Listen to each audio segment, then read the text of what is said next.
Tu sais exactement comment réagir avec tes enfants et tes ados, et pourtant, le soir, tu craques.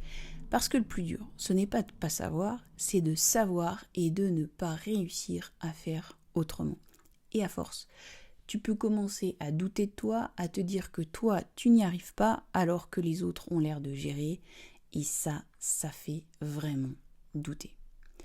Je suis Clarence, coach et formatrice depuis 2015 et maman de 2 ados. Et je te dis ça parce que je suis passée par là et je sais exactement ce que tu vis, et d'ailleurs ça m'arrive encore. Sauf qu'aujourd'hui, je comprends ce qui se joue au millimètre et je sais comment revenir sans abîmer la relation. Je pense d'ailleurs à Leïla, une maman que j'ai accompagnée, qui me disait « Je fais tout ce qu'il faut, mais le soir, j'en peux plus et pff !»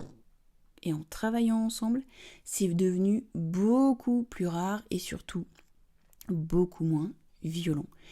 Dans cette vidéo, je vais t'expliquer 3 raisons invisibles qui font que tu craques même quand tu fais tout bien. La première, pourquoi ton seuil de tolérance s'effondre sans que tu t'en rendes compte. La deuxième, pourquoi tu t'épuises à vouloir bien faire mais au mauvais moment. Et la troisième, c'est la plus importante et honnêtement, comprendre celle-là, ça change complètement tes soirées. On y va ? La première raison, c'est simple. Ton seuil de tolérance a baissé sans que tu t'en rendes compte. Quand ton réservoir est vide, tu n'acceptes plus rien. Et c'est pas une question de volonté. Dans l'approche Gordon, on parle de fenêtre de perception. C'est la façon dont tu perçois les comportements de ton enfant et de n'importe quel interlocuteur d'ailleurs. Il y a une zone verte dans laquelle tu vois les comportements que tu acceptes et une zone rouge dans laquelle tu vois des comportements qui sont pour toi inacceptables. Et cette fenêtre, elle bouge. Quand tu es reposé, disponible, tu acceptes, tu relativises, le verre prend quasiment toute la place. Par contre, quand ton réservoir est vide, ta zone rouge explose. La chaussette par terre devient juste insupportable, le ton de ton ado devient une attaque personnelle et là, tu crois que c'est ton enfant le problème.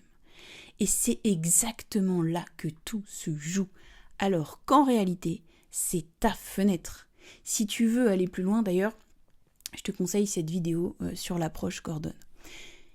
J'accompagnais Sophie, 40 ans, 2 enfants, chaque jeudi soir, elle explosait. Toujours pour la même chose. En creusant, on a vu ensemble que le jeudi, elle sautait son déjeuner, elle enchaînait les réunions et puis qu'elle n'avait pas fait de sport, en l'occurrence, depuis le week-end d'avant. Sa fenêtre était déjà fermée avant même de rentrer chez elle. Dis-moi en commentaire si tu te reconnais toi aussi là-dedans. Donc, ici, 2 choses simples pour éviter le phénomène du réservoir vide.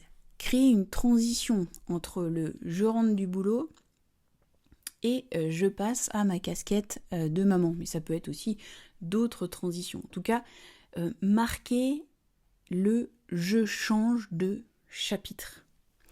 Et enfin, 5 minutes pour toi quand tu fais ce changement de chapitre. Juste 5 minutes, juste pour toi. Pas pour être parfaite après. On est parfaitement imparfait. Juste pour recharger tes batteries avant la soirée. Et ça change énormément les choses. Passons maintenant à la deuxième erreur. C'est là que beaucoup de mamans s'épuisent sans même s'en rendre compte. La deuxième raison, c'est que tu fais passer ton enfant avant toi, même dans tes émotions. T'essayes directement de faire de l'écoute active. D'ailleurs, tu peux aller voir cette vidéo et le lien aussi en commentaire si tu veux en savoir plus sur l'écoute active. Mais toi, donc en gros l'écoute active c'est écouter activement l'émotion de ton enfant, mais toi tu n'as pas été encore écouté, tu n'as pas écouté tes émotions, tu ne les as pas accueillies. Et quand ton émotion monte, ton cerveau émotionnel prend le dessus et le cortex préfrontal, le cerveau qui réfléchit, qui raisonne, qui va utiliser les outils que tu connais sur le bout des doigts, se met en retrait.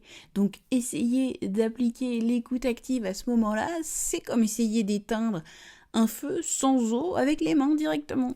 Si tu veux en savoir un peu plus et avoir des tips concrets sur comment gérer en situation de crise, tu as aussi cette vidéo et je remets le lien en description. J'ai accompagné Aurélie, maman de 3 ados. En fait, elle se surveillait en permanence quand elle a appris à pratiquer l'écoute active. Est-ce que je fais bien? Est-ce que je dis bien là ce qu'on m'a appris? Est-ce qu'ils se sont vraiment écoutés? Et en réalité, elle se collait une pression de dingue et elle s'épuisait avant même que le conflit commence. Alors, avant toute chose, avant tout outil, une seule chose, nommer ce que tu ressens. Là, je suis à bout, le réservoir est plein, là, c'est trop pour moi. Tu n'as même pas besoin de le dire à voix haute, le simple fait de reconnaître l'émotion que tu es en train de vivre te permet déjà à la réguler. Et si tu te reconnais là-dedans, dans cette fatigue de bien faire, on peut simplement faire le point ensemble pour retrouver beaucoup plus de légèreté dans ton quotidien en restant connecté à toi et à tes enfants. Le lien est en description dans les commentaires aussi. La troisième erreur, c'est celle qui fait le plus culpabiliser et souvent c'est celle qu'on comprend le moins. La troisième raison, c'est la façon dont tu interprètes ce qui se passe après.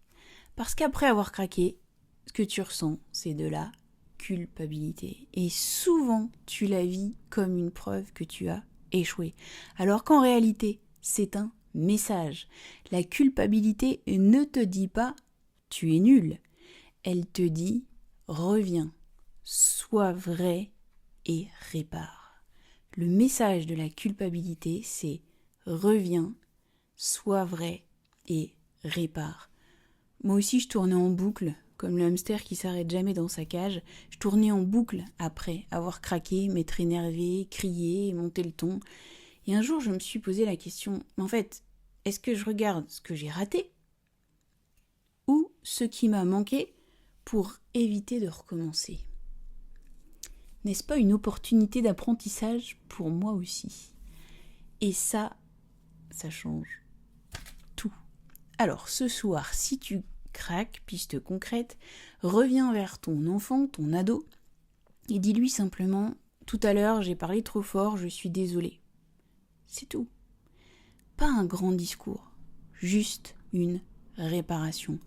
Et toi, une observation aussi des raisons qui ont fait que tu as explosé pour éviter que cela recommence. Évidemment, ça va recommencer. C'est inévitable, on est parfaitement imparfait et on est parfaitement humain.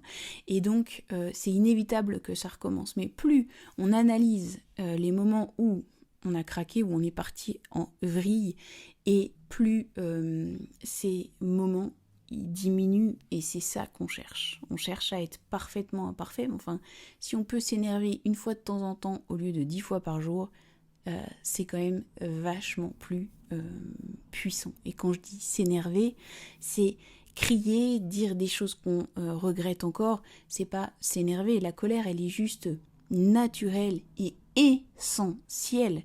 C'est une émotion qui, comme la culpabilité, a un message qui est bien précieux. Mais par contre, parfois, cette énergie de la colère, elle peut être destructrice. Et c'est ça, nous, qu'on essaye d'éviter, qu'on essaye de diminuer pour exprimer sa colère avec le plus d'authenticité possible tout en maintenant la relation. En faisant ça, on montre à notre enfant qu'on peut se tromper et réparer. Avant de dormir, repense à un moment, même tout petit, où il y a eu du lien dans la journée. Parce que la parentalité consciente, ce n'est pas être parfait, c'est revenir encore et encore, réajuster, construire la relation, grandir ensemble. Et si tu veux passer à l'étape d'après, pas juste comprendre, mais savoir quoi faire concrètement la prochaine fois quand tu sens que ça monte, regarde voir cette vidéo qui s'affiche autour de l'écran. Et si la vidéo que tu viens de voir t'a parlé, mets un pouce bleu, ça permet à d'autres mamans et d'autres papas aussi d'ailleurs de pouvoir la découvrir. Et dis-moi en commentaire, est-ce que toi aussi c'est le soir que c'est le plus difficile? A priori. Ça peut peut-être être aussi à d'autres moments de la journée. Et si tu veux continuer ce chemin avec moi, pense à t'abonner. On se retrouve très bientôt. À très vite!